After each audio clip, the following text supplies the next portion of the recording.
Hello everyone, সবাই কেমন আছেন? আশা করি ভালো আছেন। আলহামদুলিল্লাহ, আমিও ভালো আছি। আজ থেকে আমিও আপনাদের মাঝে দেখাতে চলেছি বাংলাদেশের অপরূপ সৌন্দর্য দৃশ্যগুলো। আমি রওনা হয়ে গেলাম সিলেটের উদ্দেশ্যে, তার মাঝে ঘুরে দেখাতে চলেছি।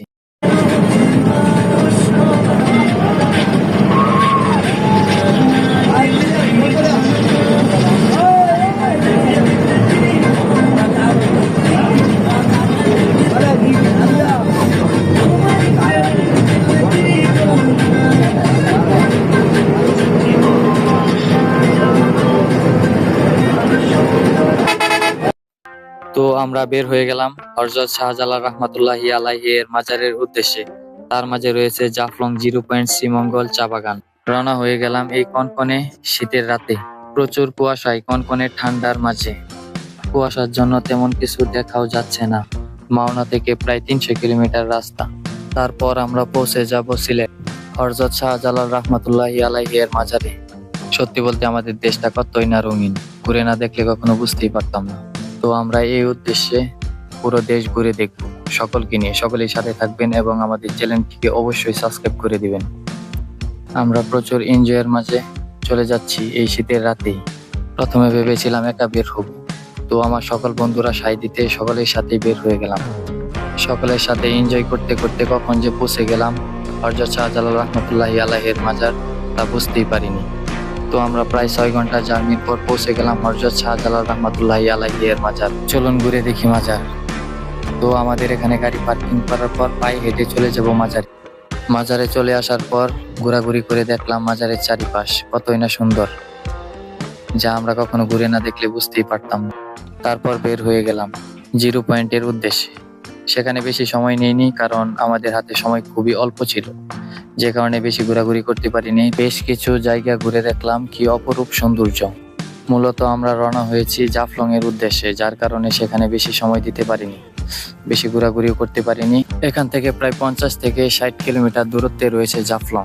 সকাল সকাল বের হওয়ার কারণে তেমন একটা যানজটে পড়তে হয়নি আমাদের। এখান দিয়ে যাওয়ার পথে দেখলাম কতগুলো গাড়ি দাঁড় করানো রয়েছে। এগুলো দিয়ে এখানকার বিখ্যাত চা পাতা বিভিন্ন অঞ্চলে নেওয়া হয়, যা আমরা পরবর্তীতে দোকান থেকে সংগ্রহ করে থাকি। রাস্তা দিয়ে যাওয়ার পথে চারিদিকে কত সৌন্দর্য দৃশ্যগুলো আমরা উপভোগ করলাম। সকলের সাথে আনন্দ করতে করতে পৌঁছে গেলাম সিলেট। বর্তমানে সিলেটের আদিবাসী হিসাবে যারা পরিচিত, তাদের পূর্বপুরুষদের এখানে আগমন ঘটেছিল ব্রিটিশ আমলে বিভিন্ন চা বাগানের শ্রমিক হিসাবে।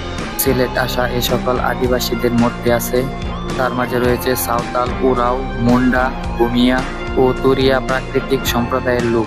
এদের নিজস্ব ভাষা থাকলেও কোনো বর্ণমালা নেই। বাংলাদেশের উত্তর পূর্বে অবস্থিত প্রাকৃতিক সৌন্দর্য মণ্ডিত অপরূপ ও মন মুগ্ধকর এক লীলাভূমি সিলেট। অপার সম্ভাবনার ও ঐতিহ্যবাহী জনক এই সিলেটে। প্রধান জনগোষ্ঠীর পাশাপাশি অনেক ক্ষুদ্র নৃগোষ্ঠীর লোকেরাও বসবাস করে আছেন। যেমন মণিপুরী জাতি একটি বিচিত্র জনগোষ্ঠীর নাম। মণিপুরীদের আদি নিবাস ভারতের মণিপুর রাজ্যে, বর্তমানেও ভারতের মণিপুর রাজ্য ও সিলেট বিভাগের বিভিন্ন এলাকায় তারা বসবাস করে থাকে। এরা বর্মা মণিপুর যুদ্ধের সময় 1819 থেকে 1825 সালের দিকে মণিপুরের রাজা চৌরজিৎ সিংহ ও তার ভাই মার্জিত সিংহ ও গম্ভীর সিংহ সহ তারা সিলেটে আশ্রয় গ্রহণ করেন। যুদ্ধ শেষ হলে কেউ কেউ চলে যায়। জানা যায় 1976 সাল থেকে বাংলাদেশের বেতার সিলেট কেন্দ্র থেকে প্রতি সপ্তাহে মণিপুরী অনুষ্ঠান শিরোনামে অনুষ্ঠান প্রচার করা হয়। মণিপুরীদের প্রধান ধর্মীয় উৎসব মহারাস লীলা।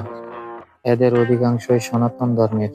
মণিপুরীদের মধ্যে ইসলাম ধর্মাবলম্বী লোকজনও আছেন। এরা মণিপুরী মুসলমান নামে পরিচিত। এদেরকে পাউং সম্প্রদায়ভুক্ত বলা হয়ে থাকে।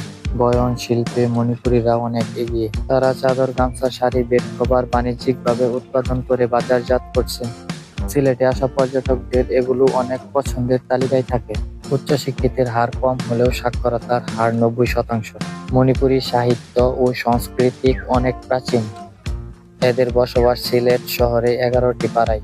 সিলেট সদর উপজেলার শাহপরানে, নিপবন আবাসিক এলাকায়, গোয়াইনঘাট উপজেলা লাখাত গ্রামে ও মৌলভীবাজার বিভিন্ন এলাকায়। মণিপুরী নৃত্য দেশে ও বিদেশে অনেক সুনাম করেছে। তাছাড়াও এই অঞ্চলে আরো অনেকে বসবাস করে থাকে, যাদের কথা বলা হয়নি। পরের ভিডিওতে তুলে ধরবো, অবশ্যই পাশে থাকবেন আর আমার চ্যানেলটিকে অবশ্যই সাবস্ক্রাইব করে রাখবেন। তো এখানে গাড়ি পার্কিং করবে, গাড়ি পার্কিং করার পর আমরা পায়ে হেঁটে চলে যাব জিরো পয়েন্ট। সকলে গাড়ি থেকে নেমে খাওয়া দাওয়া সেরে রওনা হয়ে গেলাম জিরো পয়েন্ট দেখার উদ্দেশ্যে। প্রচুর মানুষের ভিড়, তার মাঝে আমরাও রয়েছি। জায়গাটি ঘুরে দেখার জন্য বের হয়ে গেলাম সকলে একসাথে। এখানে পাহাড়ের পর পাহাড় রয়েছে, যদিও আমরা দেখতে পাচ্ছি কিন্তু যেতে পারছি না, কারণ এটা বাংলাদেশে নয়, ইন্ডিয়ায়, আমাদের আয়ত্তের বাইরে রয়েছে। তো এখান দিয়ে অনেক ঘোরাঘুরি করলাম, জায়গাটি উপভোগ করলাম।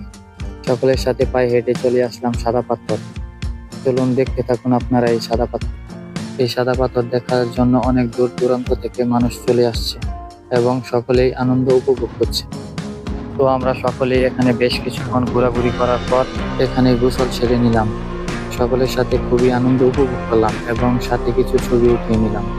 এখান থেকে ইন্ডিয়া খুবই কাছে, এক পা বাড়ালেই ইন্ডিয়া চলে যাব, যে কারণে জায়গাটিকে জাফলং জিরো পয়েন্ট বলা হয়ে থাকে। এই এরিয়াটি বের হলে ইন্ডিয়া। এই পর্যন্তই ছিল আমাদের জাফলং জিরো পয়েন্টের ঘোরাঘুরি। এখন আমরা রওনা হয়ে যাচ্ছি শ্রীমঙ্গল চা বাগানের উদ্দেশ্যে, যা পরবর্তী ভিডিওতে আপনারা পাবেন। পাহাড়ে বসে বন্ধুদের সাথে কিছুক্ষণ আড্ডা দিলাম ও পাহাড়টাকে উপভোগ করলাম। আমার বন্ধুরা যা গল্প গুজব করছিল তা একটু শুনুন।